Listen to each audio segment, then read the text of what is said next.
Halo semuanya, kami dari kelompok 5. Perkenalkan, nama anggota kami ada Novelia Dewi Subakti, Andika Nadia Pranata, Dwi Nurjayanti, Karina Marta Sihandika, dan yang terakhir ada Asadiawan Putra.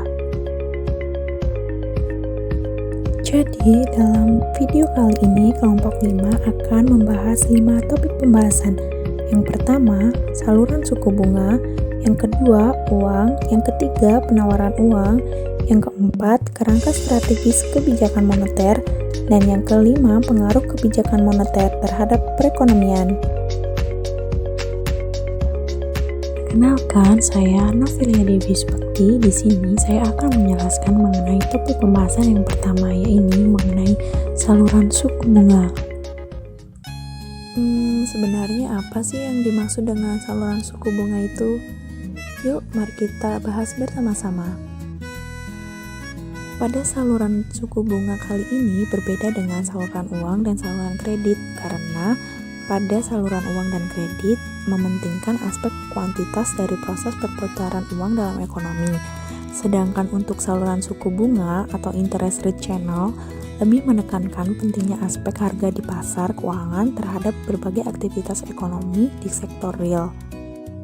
Nah, kebijakan moneter yang ditempuh oleh Bank Sentral akan berpengaruh terhadap perkembangan berbagai suku bunga di sektor keuangan, dan selanjutnya akan berpengaruh pada tingkat inflasi dan output real. Maka secara jelas mekanisme transmisi kebijakan moneter melalui saluran suku bunga dapat digambarkan pada skema berikut ini. Nah, ini merupakan gambar skema dari mekanisme transmisi saluran suku bunga. Pada tahap pertama, kebijakan moneter berpengaruh terhadap perkembangan suku bunga jangka pendek. Nah, misalnya pada suku bunga SBI dan PUAB di pasar keuangan rupiah. Pada tahap kedua, transmisi suku bunga dari sektor keuangan ke sektor real tergantung pada pengaruhnya terhadap permintaan konsumsi dan investasi dalam perekonomian. Konsumsi atau income effect dan bunga kredit substitution effect. Suku bunga kredit merupakan komponen biaya modal di samping yield obligasi dan dividen saham dalam pembiayaan investasi.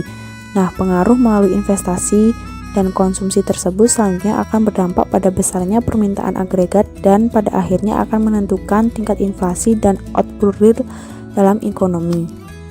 Halo, perkenalkan nama saya Andika Nadia Pranata. Di sini saya akan membahas tentang teori kebijakan moneter. Lebih spesifiknya tentang uang. Apa sih uang itu? Uang adalah segala sesuatu yang dapat diterima sebagai pembayaran barang dan jasa. Uang dianggap sebagai aset cair karena mudah diakses dan tidak akan mengalami penurunan nilai ketika digunakan. Suatu investasi dianggap aset likuid karena dapat segera dicairkan atau likuiditas. Contohnya saham, obligasi, dan reksadana. 3 fungsi uang. 1. Alat tukar, medium of change. 2. Alat hitung, unit of account. 3. Alat penyimpanan nilai, store of value. Uang dalam arti sempit. Narrow money. Narrow money adalah seluruh aset finansial yang tersedia untuk digunakan secara langsung untuk membeli barang dan jasa atau juga disebut M1. Terdapat rumus di mana MS sama dengan K plus D, yaitu MS uang beredar, K uang kartal, L uang giral. Jenis-jenis uang terbagi menjadi 2, uang kartal dan uang giral. Uang kartal adalah uang tunai, logam, dan kertas yang dikeluarkan pemerintah Bank Indonesia berada di tangan masyarakat untuk digunakan. Uang giral merupakan seluruh saldo rekening koran giro milik masyarakat yang ada di bank-bank umum. Bentuk uang giral dapat berupa cek, giro, atau telegram transfer. Uang dalam arti luas, quasi money, yaitu jenis uang yang tidak dapat dipakai setiap saat dalam pembayarannya karena keterkaitan waktu, yaitu deposito berjangka dan tabungan. Terdapat rumus di mana MS sama dengan K plus D plus T. yaitu MS jumlah uang beredar, K uang kartal, L uang giral, T deposito berjangka. Dan juga M3 sama dengan M1 plus HIM.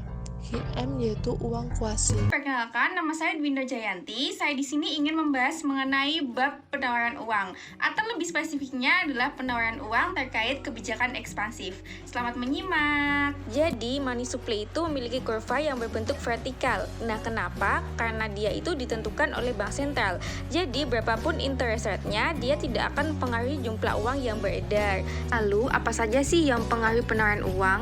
Nah, jadi money supply itu dipengaruhi oleh beberapa kebijakan moneter seperti operasi pasar terbuka, GWM, dan juga money supply ini dipengaruhi oleh kebijakan ekspansif. Kebijakan moneter ekspansif itu adalah kebijakan moneter yang bertujuan untuk meningkatkan pertumbuhan ekonomi. Nah, dengan cara apa? Nah, jika dilihat dari sisi kebijakan moneter, yaitu dengan cara meningkatkan jumlah uang yang beredar. Lalu, bagaimana kaitannya jumlah uang yang beredar dengan kebijakan ekspansif dan perekonomian? Nah, bisa diperhatikan dalam kurva tersebut bagaimana proses money supply itu berpengaruh terhadap PDB. Jadi, untuk kurva yang pertama itu adalah pengaruhnya terhadap pasar investasi. Nah, ketika interest rate itu turun, maka tingkat suku bunga itu juga akan turun, sehingga masyarakat itu akan cenderung untuk berinvestasi. Jadi, ketika suku bunga rendah, maka investasi akan naik. Untuk kurva yang kedua itu adalah pengaruhnya di pasar barang dan uang atau ISLM. Nah, ketika investasi tadi naik, maka pendapatan Y itu juga akan naik, sehingga akan bergeser ke kanan dari Y1 ke Y2, sehingga keseimbangan LM itu juga akan berubah membentuk keseimbangan baru di Y2. Dan untuk kurva yang ketiga ini adalah pengaruhnya di pasar agregat demand. Akibat adanya perubahan pendapatan Y dari Y1 ke Y2, maka agregat demand itu akan naik, yang bergeser ke kanan dari AD1 ke AD2 dan menciptakan keseimbangan baru, sehingga menyebabkan pertumbuhan ekonomi. Namun, jika hal ini terus terjadi, maka akan menyebabkan inflasi. Perkenalkan, nama saya Karina Matasyanika. Saya akan menjelaskan mengenai kerangka strategis kebijakan moneter. Kerangka strategis kebijakan moneter terdiri dari penargetan nilai tukar, penargetan besaran moneter, penargetan inflasi, dan juga strategi kebijakan moneter tanpa jangka yang tegas. Yang pertama adalah penargetan nilai tukar.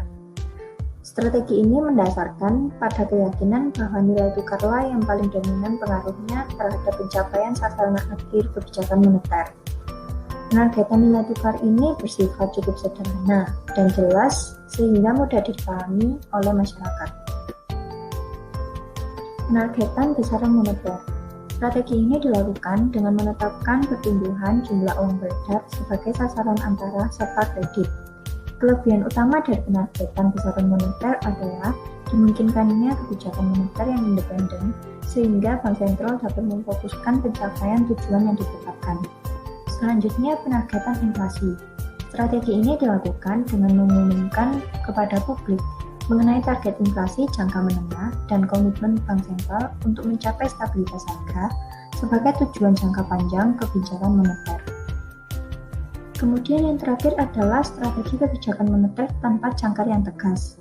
Strategi ini dilakukan tanpa mengungkapkan penargetan kebijakan moneter secara tegas kepada masyarakat. Namun, Bank Sentral tetap berkomitmen untuk memastikan bahwa tujuan akhir kebijakan moneter dapat tercapai.